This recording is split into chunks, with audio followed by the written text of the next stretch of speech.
Salut les amis, c'est PKLN, j'espère que vous avez la forme.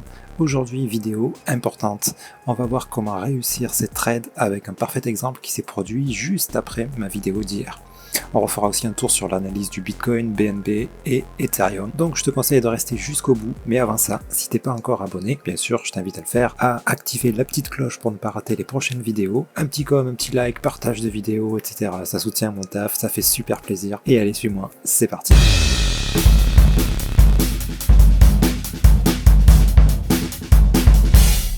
Donc on va commencer par parler de comment réussir ces trades. Donc hier on a eu un exemple qui est parfait qui s'est produit sur le BNB. Voilà, on doit savoir ce qu'on trade en fait. On trade jamais au pif, juste sur un setup. On doit toujours avoir une vision sur la structure globale, on va dire d'unité de temps supérieure. Donc par exemple sur le BNB, si je passe en 4 heures, donc en 4 heures on avait ça qui s'est produit. On a dit on va attendre un C. D'accord? Ça, c'est pour la grosse structure. Maintenant, ici, ça aurait pu continuer à monter comme ça avant de faire le C. D'ailleurs, ça peut être encore le cas. Hein. Pour l'instant, on n'a pas de signal baissier, me semble pas. On va voir ça d'un peu plus proche. Mais voilà, il peut se passer ça, mais dans tous les cas, on sait qu'à un moment donné, on va voir ça.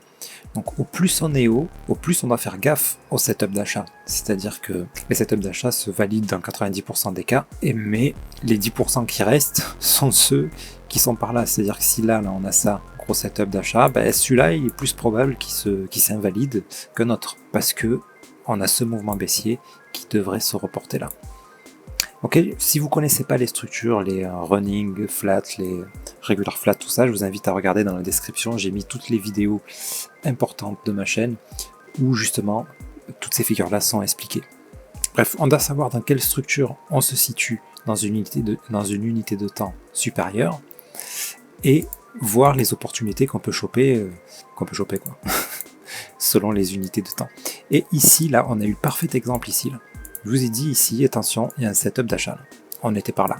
Et vous voyez, finalement, on est descendu, mais on aurait pu réussir un trade ici. On aurait pu en réussir un deuxième ici. Voilà. Pour tout ça, c'est de la technique. Parce que, évidemment, ça va arriver, ça très régulièrement. Vous dites, merde, j'ai pris un setup d'achat, ça a marché, et les 8 suivants, ils n'ont pas marché. Alors pourquoi? C'est très simple. Le setup d'achat, là, dans quelle structure on est? Déjà dans celle-ci. D'accord?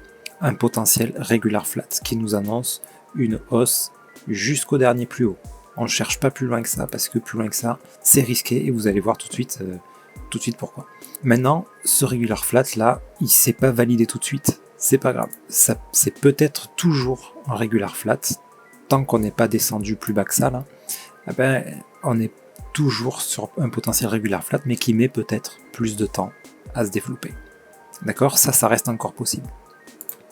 Donc, à chaque fois qu'on descend plus bas, là, si on a un setup d'achat, ça se tente pour essayer de choper ce gros move.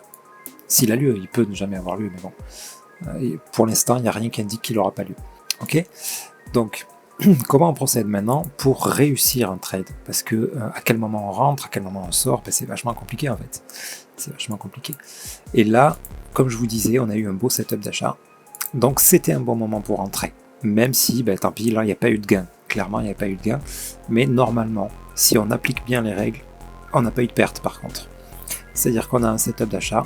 Qu'est-ce qu'on fait? Et qu'est-ce que c'est un setup d'achat? Le setup d'achat ne nous indique pas forcément qu'on va venir là. Hein. Il nous indique que ici, on a l'intention de monter jusqu'au dernier plus haut. Le dernier plus haut qui était ici. D'accord? Donc, dans les setups, il ne faut pas espérer plus que ça. Enfin, il ne faut pas espérer, si on peut espérer, mais je veux dire, il faut appliquer cette règle. C'est-à-dire qu'il faut attendre que notre setup soit validé. Une fois qu'il est validé, break-even, c'est-à-dire un stop-loss en positif ou sur notre point d'entrée en fait pour ne pas avoir de perte. Et ici, ce trade, boum, on n'a pas eu de perte parce qu'il s'est validé ce setup d'achat, vous voyez. On espérait qu'il aille plus haut pour valider ce plus gros setup, mais il a décidé de ne pas le valider tout de suite. Donc voilà. Et en fait, à chaque fois, on va recommencer. Ici, on a un nouveau setup d'achat, on rentre. Ça casse le dernier plus haut qui est celui-ci, d'accord? Par rapport au setup. Hein. Le dernier plus haut, c'est le dernier plus haut de l'impulsion qui a initié le setup. On a cassé le plus haut, break-even. C'est raté. Ça a descendu. Le tout, là, ça nous donne un flag. Vous voyez? Ça, c'est toujours haussier. Tant qu'on ne casse pas ce plus bas, c'est toujours haussier. Donc si on a un autre setup ici, ça peut se tenter. Et puis le jour où on obtient ça, là on est content. Arrivé ici, qu'est-ce qu'on fait? On prend des profits carrément. Parce que on sait que dans une structure plus grande, on risque une autre baisse comme ça plus tard. Voilà. C'est pas sûr qu'elle va avoir lieu, mais c'est quand même bien probable. C'est bien probable. Donc voilà comment on doit procéder. Et puis pareil dans l'autre sens, là je parle des setups d'achat, puisqu'en ce moment on est plutôt haussier. Sur un court terme, sur un long terme on est encore baissier par contre. Voilà, tout dépend de l'unité de temps. Encore une fois, voilà, on peut être haussier sur du 1 heure et baissier sur du 4 heures. On n'oublie surtout pas ça. Parce que là, s'il doit continuer à monter, c'est possible qu'ici, on ait une plus grande correction comme ça. Donc là, on sera plus dans la même unité de temps, ça sera plutôt du daily, ça.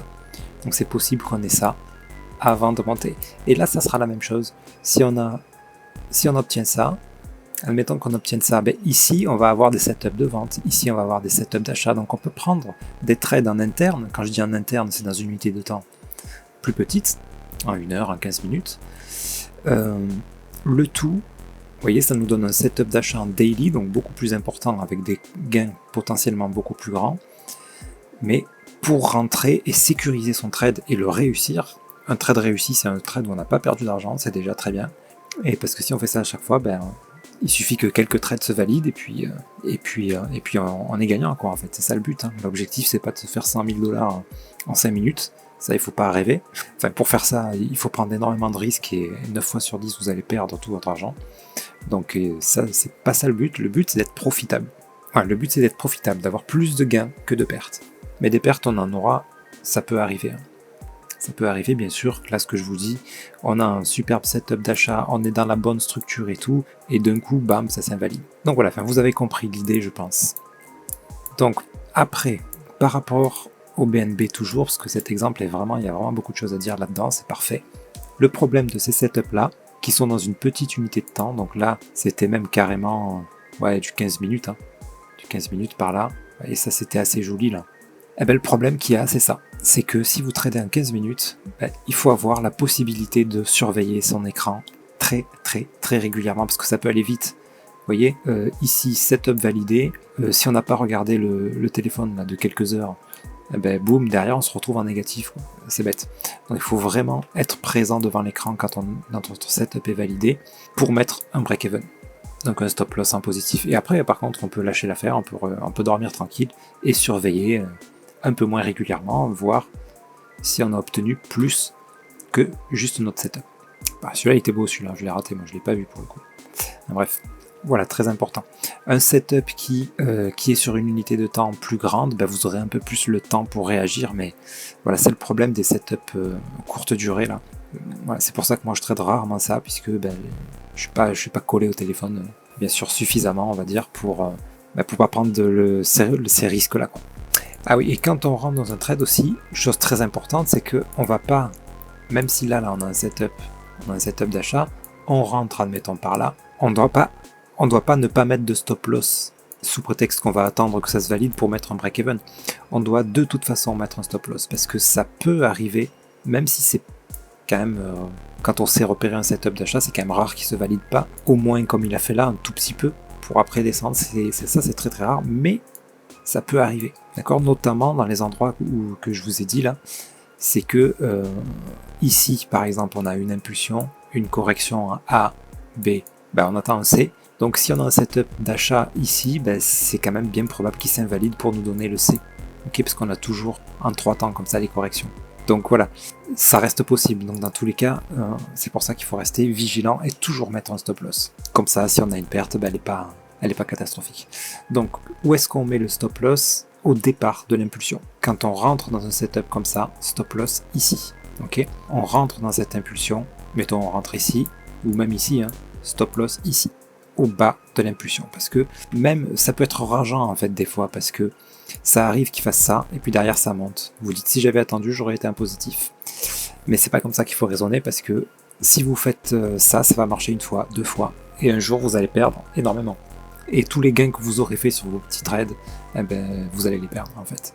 Donc vraiment par expérience, il faut s'habituer absolument à mettre un stop loss. Ensuite, évaluer la perte que ça va causer. D'accord? C'est-à-dire que là, même si on a un beau setup, on rentre pas avec un levier x10 et que si notre stop loss est là, on perd la moitié de son capital. Surtout pas. Faites le calcul de combien vous perdez, le montant que vous êtes prêt à risquer, parce qu'il y a un risque, et pour être tranquille et être OK avec le fait que ce stop loss là peut être touché. S'il est touché, c'est pas grave. Ok, ça c'est hyper important parce que sinon vous allez être tenté de mettre le stop loss un petit peu plus haut, un peu trop haut pour éviter d'avoir trop de pertes.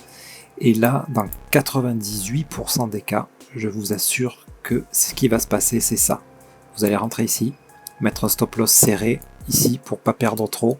Bam, ça casse votre stop loss et ça valide votre setup. Votre setup c'est bien validé là puisque il n'a pas cassé ce plus bas. Ça va vous arriver 9 fois sur 10. Donc voilà, c'est hyper important de gérer ça. Tant pis si vous êtes prêt à perdre peu, vous prenez une position raisonnable. Vous gagnerez pas énormément sur une montée, mais au moins vous êtes en positif. C'est important d'avoir cette démarche, d'avoir la bonne démarche. Après, quand vous aurez l'habitude, que vous aurez l'expérience, vous pourrez mettre des montants plus importants, vous serez prêt à perdre plus, et quand vous aurez des gains, vous gagnerez de toute façon plus que ce que vous auriez perdu. Donc si vous perdez 3 trades, mettons vous en gagnez ne serait-ce que 2, vous serez quand même gagnant. D'accord? Vous voyez l'idée? L'idée c'est pas de réussir 90% des trades, c'est de gérer son argent pour que quand on en réussit un, il couvre nos pertes et qu'à la fin de l'année, on soit sur un bilan positif. Bref, voilà pour l'exemple et ce que je voulais vous partager donc pour comment bien gérer ces trades et les réussir. Maintenant, on va refaire un petit tour donc, sur l'analyse. Donc là, le BNB, pour le coup, on l'a quasiment fait. Ici, on est toujours sur un flag, donc un flat qui met plus de temps à se développer. Du coup, on va sans doute être dans une unité de temps plus grande. D'accord?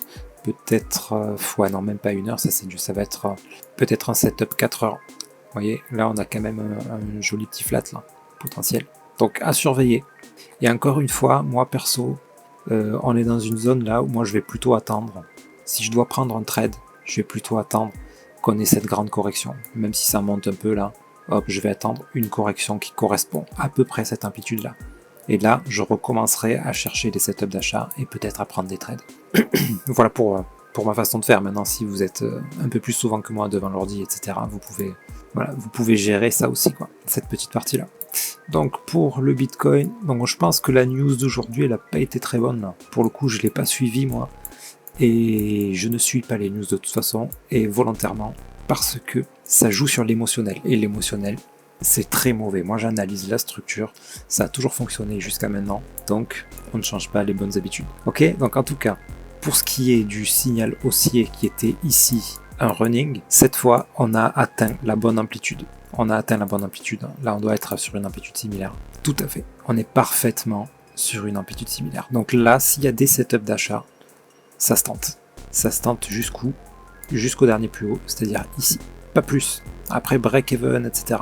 Donc là, c'est quand même sur une unité de temps de 4 heures. Donc si on doit attendre un setup dans cette unité de temps là, ça va prendre beaucoup de temps. Le setup, il sera visible dans quelques jours. Vous voyez, il faudrait une impulsion, une correction. Peu importe la correction, ça peut être un flat, ça peut être un running, ça peut être ça. Donc bref, toujours est-il que là, on a le temps de le voir venir, le setup. C'est pas pour tout de suite. Après, on peut le tenter pour vraiment essayer de choper le point le plus bas dans des plus petites unités de temps. Si vous avez un setup en 15 minutes, pourquoi pas, ça se tente, mais on n'oublie pas ce que je vous ai dit par rapport au BNB, la validation du setup sera ici, au dernier plus haut. Donc arrivé là, on doit mettre un break-even. Ok? Parce que tout ça, ça peut être simplement un mouvement, un petit mouvement en fait d'une structure 1 heure. La structure 1 heure, elle peut donner ça. Vous voyez, donc au final, vous vous retrouvez perdant là pendant un petit moment. Et puis voilà. Ok les amis, j'espère que ça c'est bien clair.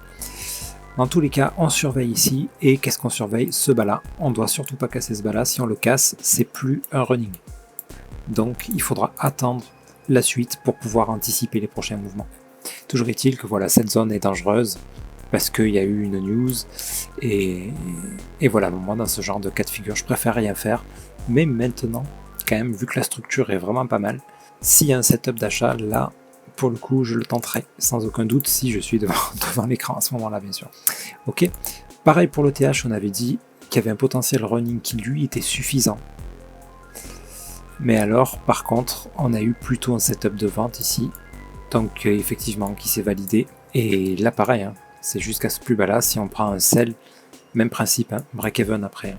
Parce que vous voyez, une mèche comme ça peut vous liquider si vous avez un levier. Toujours est-il que techniquement, ça peut être toujours un running, tant qu'on n'a pas cassé ce bas là. Maintenant, il a un peu une sale tête, quoi. Il a un peu une sale tête, donc vraiment, si vous voulez tenter quelque chose sur l'Ethereum, attendez un setup, parce que là, c'est tout à fait probable qu'on ait ça, pour ensuite descendre encore plus bas, et nous donner une correction sur une unité de temps plus grande en fait. Hein. Ça serait la correction de toute cette impulsion. Boum, si on casse ce plus bas là, c'est ce qu'on va obtenir. Hein. Ensuite on aura un B. Alors le B qui sera soit pour donner un régular, soit pour donner, on va le mettre dans une autre couleur, casser ce top pour donner un running plus tard. Mais voilà, on devrait avoir une des deux figures. Vous voyez ce que je veux dire? S'ils cassent ce bas, hein, c'est pas encore dit, hein, ils peuvent très bien faire ça là, un beau setup d'achat, venir casser le top et ensuite nous donner une plus grosse correction. Moi j'attends cette grosse correction là pour rentrer dans l'Ethereum, j'en achète un petit peu à ce moment là. Là j'attends. Moi je fais en même temps un peu de DCA donc là s'il pète le plus bas là, eh ben, j'en achèterai sans doute un petit peu. Si ça remonte, ben, peut-être que si j'ai une belle structure, autant j'en revendrai un peu pour en recumuler un petit peu plus bas. Bref, je gratte beaucoup comme ça en fait. Moi c'est de cette manière-là que je trade en fait. Je fais pas du trading à rester devant l'écran parce que je trouve ça très stressant et c'est pas quelque chose qui me convient. Mais du coup, j'optimise en fait de cette manière-là. C'est-à-dire que là, j'attends une grosse correction. Boum, si j'obtiens le départ de la grosse correction, ben, j'en achète un peu. Dans le B, je vends. Dans le C, je rachète. Et je gratte quelques pourcents comme ça, à chaque fois. Je fais ça sur quasiment toutes les cryptos que j'ai, sauf quand je rate des setups, ça m'arrive, bien sûr. Et puis voilà, pour ma stratégie. Et je garde tout en spot, moi c'est pour du long terme. Donc pas de futur, pas de contrat futur. Et puis voilà, on est zen en faisant comme ça, c'est cool. Ok les amis, sur ce, j'espère avoir fait le tour de tout là. Qu'est-ce que j'aurais d'autre à vous dire sur le... comme là par exemple, vous voyez, on a un parfait exemple là, décidément c'est... Là on a eu un beau running ici là. Ou un flat, ça dépend s'il a cassé le top ou pas. Ah non, il n'a pas cassé le top, c'était un flat ça. Un régular, pardon. Bref, on obtient des hausses, etc. Tout ça nous donne en fait une grande impulsion qu'il est en train de corriger. Là, si la correction est finie, c'est possible que ça soit un setup pour venir jusque là, aux 2000 et des poussières. C'est possible. Donc moi j'attends de voir cette correction. Quand cette correction sera terminée, là peut-être que je prendrai une position un peu plus importante. Vous voyez comment on procède? Et on n'oublie pas, si on a un setup comme ça, boum, arriver ici, break-even là, au-dessus du point d'entrée. Comme ça, s'il décide de descendre, eh ben on a de l'argent en fait pour pouvoir racheter plus bas, quoi. C'est juste ça le but. Hein. C'est juste ça. Le but c'est d'en cumuler un maximum. Et au prochain bull run, être riche les gars. Bref, voilà. Je rappelle encore une chose quand même, et voilà, toujours regarder une unité de temps plus grande. Moi, ça faisait un moment que j'en achetais pas de l'Ethereum. Je vous avais parlé d'une crainte que j'avais, c'était celle-ci, là. Impulsion. Pour moi, ça, c'est possible qu'on vienne casser ce plus bas. Là. Alors là, si c'est le cas, par contre, là, je vais mettre un beau petit billet. J'ai mis de l'argent tout prêt, exprès pour ça, bien au chaud. Voilà, parce que avoir de l'Ethereum à moins de 900$, là, ça, je pense que ça vaudra le coup dans les années à venir. Ok, donc voilà, ça peut être encore, comme je vous disais, ça pour de la hausse jusque là, et le tout pour de la baisse, hein, pour un flat qui viendrait casser ce plus bas. Vous voyez, donc tout ça on ne peut pas le savoir, mais on connaît les structures, on sait comment elles se développent, et donc on connaît les zones à risque, et en fonction, on prévoit notre plan, hein, zone à risque, cassure de ce top là. Donc ici, si on a un setup, bon là c'est beaucoup moins risqué. Hein. Arriver là, on met des stop loss, on prend un peu de profit, ce genre de choses. Bref, on établit sa stratégie en fonction. Ok les amis, sur ce, j'espère que tout ça vous aura éclairé un petit peu sur la situation, sur ce qu'on attend en fait sur le marché crypto. Et je rappelle toujours que c'est de toute façon, vous pouvez avoir tous les setups du monde sur les alts. c'est le Bitcoin qui va décider. Hein. Donc moi je suis surtout les setups du Bitcoin. Donc ça va être ici qu'il va falloir surveiller et faire très attention parce que là il est assez proche du bas là. Très attention qu'il ne casse pas ce bas là, les 20K à peu près. S'il descend en dessous, eh bien, il faudra attendre, il va falloir avoir de la patience pour voir si on va avoir affaire à juste une correction comme ça pour de la hausse et obtenir notre plus grand running, ou s'il décide de nous valider ça tout de suite pour de la baisse et nous donner le running plus tard. Ok, voilà pour les deux possibilités les amis. Sur ce, j'espère que cette vidéo vous sera utile. N'hésitez pas à partager vos impressions en commentaire, à faire tourner la vidéo, parlez-en à vos proches, à tous ceux que vous connaissez en fait qui investissent dans les cryptos, parce que ça permet d'être un peu plus zen. Là, je suis en train de voir qu'il descend, donc c'est fort possible que d'ici que je poste la vidéo, on ait peut-être soit cassé ce bas, soit fait un petit rebond pour nous indiquer que on souhaite monter. Je sais pas. On va voir, on aura bientôt la réponse en tout cas. Sur ce les amis, je vous souhaite une excellente nuit et je vous dis à très bientôt. C'était PKLN, merci.